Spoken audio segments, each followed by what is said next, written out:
우리 증시는 양시장 모두 상승 마감했습니다. 코스피가 연중 최고치로 거래를 마감하면서 시장의 기대감을 키웠는데요. 오늘의 키워드 6월 서머랠리 시작입니다. 6월 들어서 시장이 빠르게 2,600선을 회복하면서 증권가에서는 하반기 전망치를 올려잡고 있고 당장 이달부터 서머랠리가 올 수 있다는 전망도 나옵니다. 다만 지난달 시장의 거래 대금이 18조 원 수준으로 전월보다 31.8% 급감한 부분이 우려스러운데요. 결국엔 실적이 좋은 기업들을 중심으로 주가가 상승하는 실적 장세가 될 것이기 때문에 실적이 좋은 종목들 주목해야 한다는 목소리가 나옵니다. 그럼 전일장 점검하면서 어떤 업종에 초점을 맞춰야 하는지 체크하고 가시죠. 코스피는 이제 2,610선에 안착한 모습입니다. 전 거래일에 0.54% 올라서 2,615.41포인트의 장을 마쳤고 코스닥도 0.26% 올라서 870.28포인트에 마감했습니다. 유가증권 시장에선 폭풍 매수세를 보이던 외국인 투자자가 차익 실현에 나서면서 이날 224억 원 순매도했고요. 개인도 4,345억 원 매도 우위를 보인 가운데 기관만이 4,528억 원을 사들였습니다. 오늘이 선물 옵션 동시 만기일이라 외국인과 기관 매물이 쏟아질 가능성이 큽니다. 이 부분 체크하시고요. 다음으로 코스닥 시장에서는 개인과 기관이 동반 매수 우위 각각 349억 원, 90억 원 순매수했고 이 가운데 외국인이 210억 원 팔아치웠습니다. 환율은 3거래일 만에 반등했습니다. 서울 외환시장에서 달러 대비 원화 환율은 2원 40전 오른 1,308원 10전에 마감했습니다. 미국의 고용지표 발표 이후에 달러화가 강세를 보인 영향이었습니다. 이어서 시가총액 상위 종목 마감 상황입니다. 코스피 시총 상위 종목은 혼조세였습니다. 10위권 내에서는 삼성전자와 SK하이닉스만 차익 실현 물량이 나오면서 주가가 떨어졌는데요. 삼성전자가 0.69% 약세로 종가 71,700원, SK하이닉스 1.45% 빠지면서 11만 원 선을 이탈했습니다. 종가는 108,700원이었고요. 반면에 LG에너지솔루션이 1.02% 올라 59만 4천 원, 삼성바이오로직스 보합이었고 LG화학이 0.28% 올라 종가 72만 3천 원이었습니다.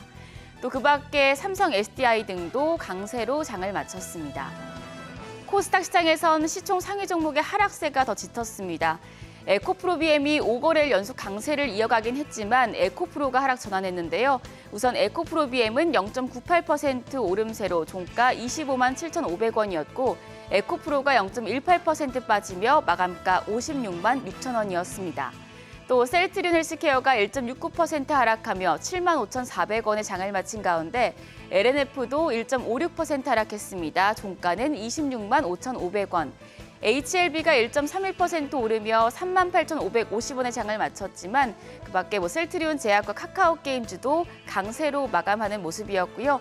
JYP엔터 같은 경우에 1.86% 하락하면서 종가는 12만 6,300원이었습니다.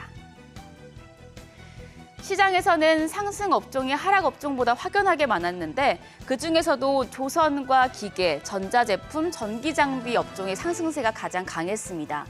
조선업종과 건설기계 섹터는 업황 회복 기대감에 상승하는 모습이었고요.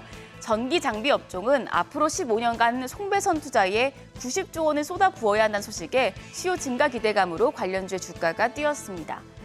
전일장 상승 업종 중에서 오늘은 조선과 전자제품 섹터에 대한 이슈 좀 더 자세하게 보고 가겠습니다. 우선 조선업 하반기에 새로운 주도주로 떠오르고 있습니다. 증권가에서는 조선업종이 하반기에 슈퍼사이클에 진입하며 시장의 주도주가 될 것이라고 전망하고 있습니다. 그 이유로 크게 세 가지를 꼽았는데요. 우선 새로 건조된 선박 가격, 신조선가가 15년 만에 최고치를 기록한 점이 주목되고 있습니다. 영국 조선해운 분석기관인 클락슨 리서치에 따르면 지난주에 신조선가 지수가 170포인트를 넘었습니다. 170포인트를 상회한 건 조선업의 슈퍼사이클이었던 2007년에서 2008년 이후에 15년 만에 처음입니다. 또 여기에 조선 3사의 수주 증가도 중요한 포인트 중에 하나죠. HD 한국조선해양의 경우 올해 5개월 만에 연간 수주 목표의 72%를 달성하는 등 이 수주가 반등을 해서 주가 역시 V자 반등을 기대해 볼 수 있다는 분석이고요. 여기에 더해서 유가가 오르면서 액화, 천연가스, LNG 운반선 수요가 몰릴 것으로 예상이 되고 원재료인 후판 가격이 안정세를 찾을 것으로 예상되고 있습니다. 조선 3사는 슈퍼사이클 기대감에 주가가 벌써부터 뛰고 있는 모습입니다. 전일장에서 현대미포조선이 6.23% 강세로 종가 81,900원이었고요. 대우조선해양 5.49% 올라 28,800원. HD현대중공업이 6.3% 올라 마감가 124,800원. HD한국조선해양도 5.06% 올라 103,800원의 장을 마친 가운데 삼성중공업까지도 4.37% 올랐습니다. 종가는 6,450원이었습니다.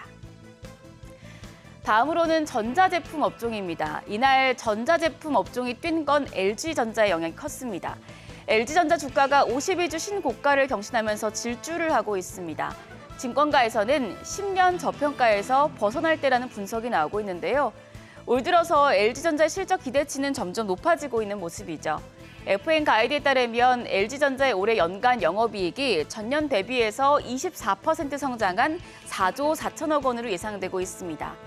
여기에 더해서 이제 LG전자의 주가 상승은 LG전자의 자동차 전장 부문 VS 사업부가 전기차 시장 확대에 따른 수혜를 받을 것으로 보이기 때문인데요. 하이투자증권에 따르면 LG전자의 전장 부문 이익 규모가 지난해 1,700억 원에서 올해 2,730억 원, 그리고 내년에는 3,940억 원으로 빠르게 성장할 전망입니다. 하이투자증권은 지난해 80조 원이던 전장 부문 수주 잔액이 올해 100조 원 규모로 역대 최대 수준을 달성할 것으로 기대된다고 평가했습니다. 전일장에서 LG전자가 3.33% 올라 종가 12만 7,200원, LG전자 우선주가 3.19% 올라 종가 5만 5천 원이었습니다. 여기 LG전자 연중 차트를 보시면 일단 신고가 같은 경우에는 장중에 12만 8,900원으로 52주 신고가였고요. 지금 신고가 기준으로 연초 대비해서 49% 상승한 모습입니다. LG전자 시가총액은 20조 8천억 원에 육박한 모습이었습니다. 여기까지 전일장 점검하고 시장에서 강했던 조선과 LG전자 관련 이슈 짚어봤습니다. 그럼 연휴가 끝나고 돌아오는 수요일장 개장도 머니쇼와 함께 하시죠.